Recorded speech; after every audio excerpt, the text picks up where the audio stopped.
Mga pulis na yan. Pati ilang minor de edad, hindi raw pinalagpas. Sabi po sa akin ng pulis, wag daw po ako tumakbo. Tapos tumakbo po ako, sabi binaril po ako. Kaya tinamaan po ako. Ginawa po sa akin, pinagpapaulo ng mga batuta, pinagsisipa,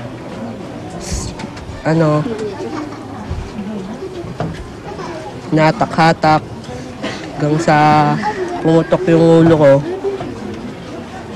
Doon ako nahilo. Ang karahasang nasaksihan sa demolisyon nais pa imbestigahan sa Kamara ni Alliance of Tucson Teachers Party List Representative Antonio Tino. Ito ang ilan sa mga basyo ng bala, no, na ginamit sa demolisyon. Hindi katanggap-tanggap, no, sa anumang demolisyon na gamitan ng baril ang mga di-armadong residente. No? Kaya makatitiyak kayo na iimbestigahan at pananagutin natin ang mga otoridad. Pero marin itong itinanggi ng San Juan Police na handa raw humarap sa anumang investigasyon. Lahat na CDM namin, bago ko di-deploy, in-inspection ko lahat, walang baril lahat yun. Wala kang baril talaga? Wala.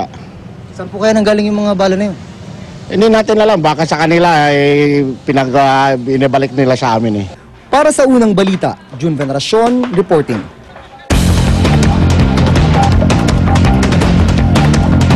Hanggang alas 3 na lang ng hapon mamaya binigay na palugit para umalis sa mga residente sa Barangay Corazon de Jesus sa San Juan. Kaya ang iba sa kanila sinisimulan ng maglipat ng gamit patungo sa relocation site. May live report si Oscar Oida. Oscar. Sigang tama yun, madaling araw pa lamang abala na yung mga dati nakatira doon sa dinimolish sa bahaging ito ng Pinarcito Street dito sa may San Juan para maisalba ang mga kahoy, plywood, yero at anumang mga gamit na maaari pang mapakinabangan. Ang iba isinakay na sa mga sakyan para dalhin umano sa lugar na kanilang paglilipatan. Ang iba naman itinabi na lang muna dito sa kalapit na iskinita. Aminado mga residente na hati ang kanilang opinyon kung tuluyan na bang lilisanin ang lugar o hindi pa. Ang iba raw kasi ito dito na sa lugar na kagisnan mula pa noong dekada 60. Ang iba naman may mga anak raw na pinag-aaral sa kalapit na mga paaralan. Gayunpaman, di raw nila insasantabi ang ibinigay na palugit sa kanila hanggang mamayang alas 3 ng hapon. Sana nga raw kahit anong mangyari, hindi na raw maulit ang karahasan. Sa ngayon, Igan, patuloy ang isinasagawang pag-aayos ng mga residente ng mga gamit, isinasakay doon sa mga sasakyan. Yung iba na nakuha natin impormasyon, iba raw lilipat daw sa may bandang San Mateo, Rizal.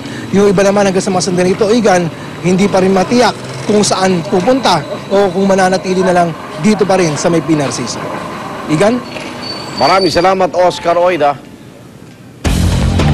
Kinilala na ng Pasay City Police ang babaeng natagpo ang patay sa loob ng isang maleta sa parking lot ng NAIA Terminal 2. Isinailalim na sa investigasyon ng ilang tauhan na isang recruitment agency na kumuha sa biktima na isa palang OFW. Narito ang report ni Ivan Mayrina. Hindi akalain ni Nidsmar Badjin na bangkay ng uwi ang 22 anyos sa anak na si Nids Aileen Badjin. Si Nids Aileen ang babaeng natagpo ang nakasilid sa maleta sa parking lot ng NAIA Terminal 2. Kinilala siya ng pulisya bilang isang OFW na tubong patikul sulu.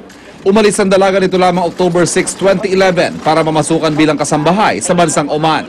Hindi niya na daw kaya yung trabaho doon. Wala ho ba siyang naikwento sa inyo na problema niya, may kaaway siya, may galit sa kanya? Wala.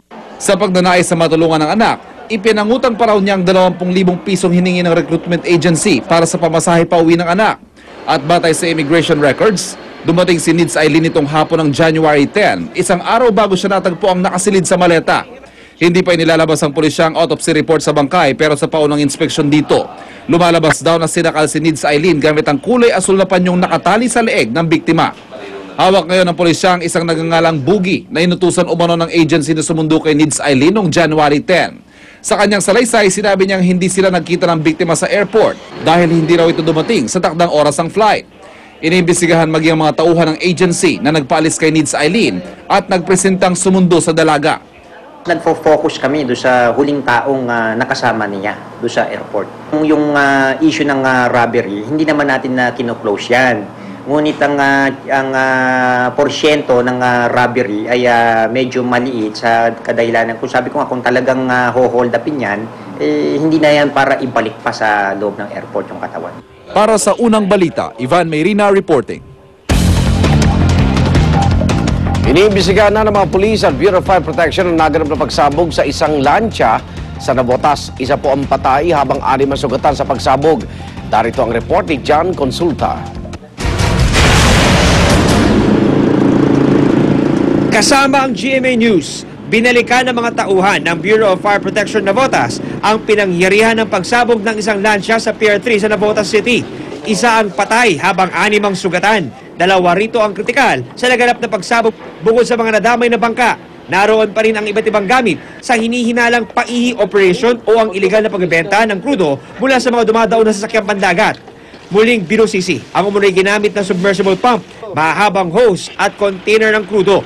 Pero laking gulat ng mga taga-BFP nang madiskubre ang isang bodega sa tapat ng sumabog na lansya na umunoy ginagamit ng mga operator ng paihi.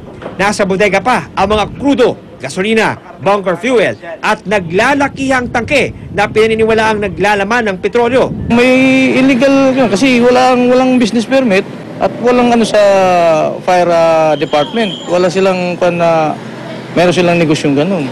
Guard, sino may-ari nito?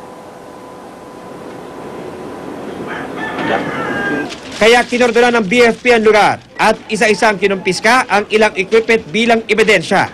This is a storage na pwedeng mag-create ng imminent danger. I-take over muna natin to hanggat sa magpakita yung may-ari at makipag-coordinate sa amin.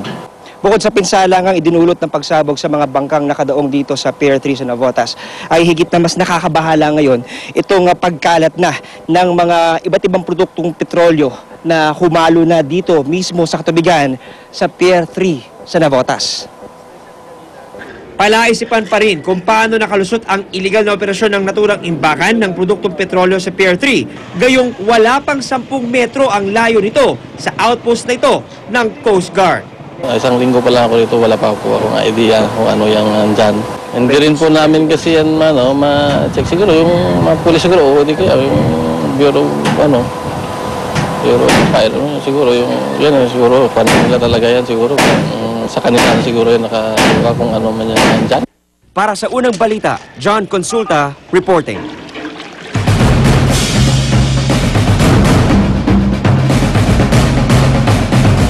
Chief Justice Renato Corona at kanyang pamilya hiniling ng prosecution panel na ipatawag ng impeachment body. Gusto rin ipasabi ng lahat ng dokumento may kinalaman umano sa pinaniniwalaang real estate property ng punong mahistrado. Narito ang report ni Jam Cesante. Isang araw matapos hilingin ang kampo ni Chief Justice Renato Corona sa impeachment body na ipasabi na si lead prosecutor Neil Tupas Jr. at 5 iba pa.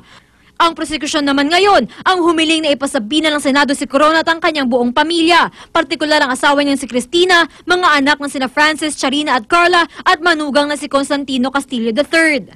Gusto rin ng prosekusyon na ipasabi na ang lahat ng dokumentong may kinalaman umano sa pinaniniwalaan nilang mga real estate property ni Corona.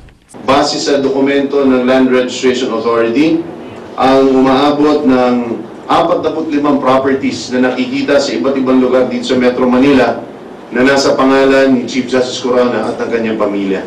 Wala pang desisyon sa ngayon ang impeachment body sa mga sabi ng hiniling na magkabilang kampo. Gayunman, patuloy ang puspusang paghahanda ng Senado para sa Lunes, ang araw ng pagbubukas ng impeachment proceedings.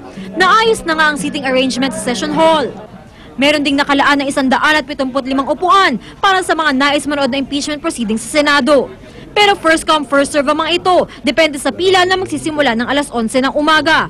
At dapat susunod lahat sa dress code, formal pants at collared shirt para sa lalaki at babae. Kapag gusto naman magbestida ng babae, hindi dapat mas mataas sa tuhod ang suot.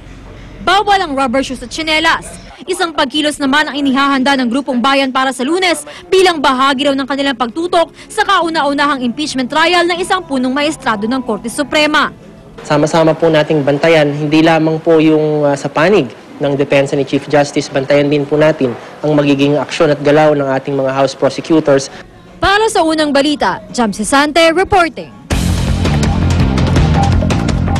Wala raw pagtutol si Chief Justice Renato Corona sa hiling ay ipatawag na impeachment body ang kanyang pamilya.